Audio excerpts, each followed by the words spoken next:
اس کا نام نہیں ہے کہ ایئر ہوسٹس بن کے 300 مسافروں کی 8 گھنٹے خدمت کرے، ہر ہوسناک نظر اس کا طواف کرے، کوئی اس کو کسی نظر سے دیکھے، کوئی کسی نظر سے دیکھے، کبھی کسی سے ٹکرائے، کبھی کسی سے ٹکرائے۔ یہ آزادی ہے، یہ آزادی ہے۔ ہمارا آسٹریلیا سے سفر ہو رہا تھا، سنگاپور 8 گھنٹے کی مسلسل فلائٹ تھی۔ بڑا جمبو جہاز، اور وہ لڑکیاں ادھر بھاگ رہی ادھر بھاگ رہی۔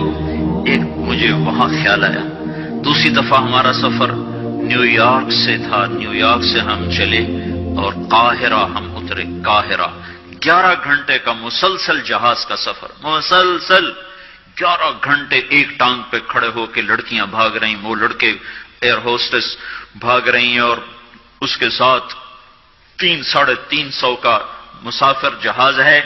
ہر نظر ان کو طواف بھی کرتی ہے، بلاتی بھی ہے، پکارتی بھی ہے، یہ پاگل۔ اور ایک لڑکی گھر بیٹھ کر اپنے خامند کی خدمت کرتی ہے، اپنے بچوں کو پالتی ہے، اور اس کا خامند اس کو باہر سے کما کے لا کے دیتا ہے اور اسے گھر میں عزت کے ساتھ رکھتا ہے۔ اس کا نام غلامی رکھا، اس کا نام آزادی رکھا۔ ہوٹل میں وہ چائے سرو کر رہی ہے، یہ آزادی ہے۔ اور وہ کاؤنٹر پہ جنرل سٹور پر 8 گھنٹے کھڑے ہو کر وہ سارا دن تھکن سے چور ہو جاتی ہے، پھر اس نے گھر جا کے کھانا خود تیار کرنا ہے۔ وہ گھر میں اس کا خامند کوئی نہیں بیٹھا، وہ بوائے فرینڈ ہے، وہ آج اس کے ساتھ ہے، کل کسی اور کے ساتھ ہوگا۔ ایک ڈرامہ رائٹر تھے اشفاق احمد خان رحمت اللہ علیہ، میری ان سے اچھی دوستی تھی۔ تو جب ایک دفعہ ہماری ان سے ملاقات ہوئی، جنید جمشید نے ان دنوں تازہ گانا چھوڑا تھا، توبہ کی تھی، تو وہ ابرار مجھے ملنے کے لیے، ابرار یہ جو آج کل گانے گاتے وہ مجھے ملنے کے لیے آئے۔ تو ہم ایک گھر میں تھے، تو وہ اشفاق صاحب کہنے لگے کہ میں اس تبلیغ کے کام سے متاثر ہوا انگلینڈ میں، کہ ہم ایک پارک میں بیٹھے تھے، ایک جماعت آئی تبلیغ والوں کی، انہوں نے آ کے مغرب کی اذان دی، نماز شروع کر دی۔ 15-16 لڑکیاں وہاں کھڑی تھی۔ ایک نماز ختم ہوئی تو لڑکیاں آگے بڑھی، تو میں نے اپنی بیوی سے کہا چلو ہم بھی چل کے سنیں یہ کیا کہتے ہیں۔ تو جب وہ پہنچے ہم وہاں، تو وہ لڑکی نماز پڑھانے والے سے کہہ رہی تھی آپ انگلش جانتے ہیں؟ اس نے کہا جانتا ہوں۔ کہا آپ نے کیا کیا ہے؟ کہا ہم نے عبادت کی ہے۔ اس لڑکی نے کہا آج تو اتوار نہیں۔ انہوں نے کہا ہم دن میں 5 دفعہ پڑھتے ہیں، 5 دفعہ۔ مجھے نہیں پتا ان بچیوں میں کتنی ہیں جو 5 دفعہ نماز پڑھتی ہیں، شاید کم ہی ہوں گی۔ اللہ کرے تم سب کو یہ دولت نصیب ہو جائے۔ یاد رکھنا، سجدوں میں سر رکھے بغیر نہ کبھی کسی نے اللہ کو پایا نہ پا سکتا ہے، اور سجدوں میں آنسو بہائے بغیر نہ کبھی کسی نے دل کی دولت کو سمیٹا ہے نہ کوئی سمیٹ سکتا ہے۔ یہ دل کا چین و سکون میرے اللہ کی قسم پیشانی کو زمین پر رگڑنے میں ہے، اور اس پیشانی پر آنسو بہانے میں ہے۔ باتوں سے بات نکل آتی ہے۔ جنید جمشید 1997 میں سب سے پہلے مجھے ملا، مجھ سے کہنے لگا مولوی صاحب، ایک پاکستانی جس گلیمر کو خوابوں میں دیکھتا ہے، جس زندگی کا خواب دیکھتا ہے، وہ زندگی مجھے حاصل ہے۔ میرے پاس دولت بھی ہے، عزت بھی ہے، شہرت بھی ہے، چاروں طرف میری زندگی رقص کرتی ہے، لیکن اس کے باوجود میرے اندر اندھیرا ہے، خلا ہے۔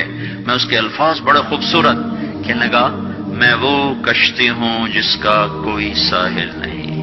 اللہ اکبر۔ یہ کیا وجہ ہے؟ مجھ سے کہنے لگا یہ کیا وجہ ہے، ایسا کیوں ہے؟ میری تو ہر خواہش مجھے حاصل ہے۔ اور بالکل یہی بات چند لفظوں کی تبدیلی کے ساتھ مجھے سعید انور نے کہی جب وہ 3 دن کے لیے ہمارے ساتھ نکلا پہلی دفعہ۔ مجھ سے کہنے لگا میں یہ سوچا کرتا تھا عزت، دولت اور شہرت یہ میری زندگی کا مقصد ہے، صرف 22 سال میں مجھے سب کچھ مل گیا، عزت بھی، دولت بھی، شہرت بھی، لیکن دل اسی طرح پریشان۔ 100 بار چمن مہکا، 100 بار بہار آئی، دنیا کی وہی رونق، دل کی وہی تنہائی، تو رونق بھی ہے، بہار بھی ہے، پھر دل کیوں اداس ہے، پھر دل کیوں پریشان و غمگین ہے؟ کہ اس سوچ نے مجھے یہ مجبور کر دیا کہ میں نے مقصد کے انتخاب میں غلطی کھائی ہے۔ مقصد کے پانے کے بعد تو آدمی چین میں آتا ہے۔ مجھے اگر عزت، دولت، شہرت میرا مقصد ہے تو مجھے مل چکا ہے، پھر مجھے چین کیوں نہیں، پھر مجھے سکون کیوں نہیں؟ تو مجھے پتا چلا کہ نہیں، مقصد زندگی کچھ اور ہے۔ میں کہا شکر کرو تمہیں جلدی پتا چل گیا۔ بعضے تو زندگی گزار جاتے ہیں اور انہیں موت تک نہیں ہوش رہتا کہ میں کیوں آیا تھا اور میرا کیا مقصد تھا۔ جو لوٹ آئیں کچھ کہنا نہیں، بس دیکھنا انہیں غور سے، جنہیں منزلوں پہ خبر ہوئی کہ یہ راستہ کوئی اور تھا۔ چل چل تھک گئے، جب آگے پہنچے تو دیکھو غلط جگہ آ گئے۔ واپس مڑنے کا وقت ختم ہو چکا ہے، شام ہو چکی ہے، اندھیرے چھا چکے ہیں، اب واپس مڑنے کا راستہ نہیں ہے۔ شکر کرو کہ اللہ تعالیٰ نے ہمیں ایمان کی دولت عطا فرمائی، اور تم 22 سال کی، تم جلدی 30 برس کی عمر میں ہی تمہیں ہوش آ گیا کہ نہیں میری زندگی کا مقصد کوئی اور ہے۔ اس نوجوان نے کہا ہم دن میں 5 نمازیں پڑھتے ہیں۔ اس لڑکی نے کہا یہ تو بہت زیادہ ہے۔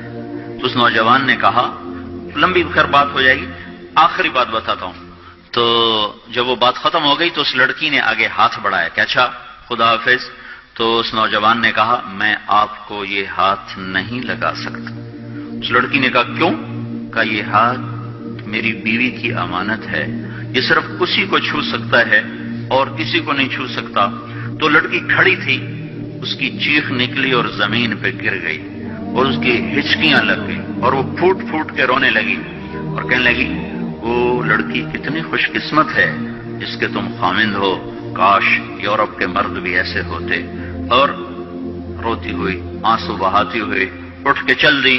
تو اشفاق مرحوم کہنے لگے میں نے اپنی بیوی سے کہا بانو آج وہ تبلیغ ہوئی ہے کہ لاکھوں کتابیں چھپ کر بھی وہ پیغام نہ پہنچتا جو یہ لڑکا اپنے عمل سے پہنچا گیا۔ تو ہمیں ایک زندگی کا میرے عزیزوں مقصد ملا ہے، اللہ ہماری منزل ہے، ہم اللہ کو سامنے رکھ کے زندگی گزارنے والے ہیں، ہم آزاد نہیں۔ زندگی گزارنا یہ کامیاب زندگی ہے۔ تو کہیں ایسا نہ ہو کہ میرا اللہ کہہ دے وَامْتَازُوا الْيَوْمَ أَيُّهَا الْمُجْرِمُونَ، ان کو الگ کر دو اور مجرموں کی صف میں کھڑا کر دو، تو پھر کوئی حال نہ ہوگا۔ ہائے، اللہ کے نبی نے کہا کتنی عورتیں ہوں گی جن کو سر کے بالوں سے فرشتے پکڑ کے گھسیٹ رہے ہوں گے اور وہ کہیں گی ہائے ہمیں بچا لو، ہائے ہمیں بچا لو۔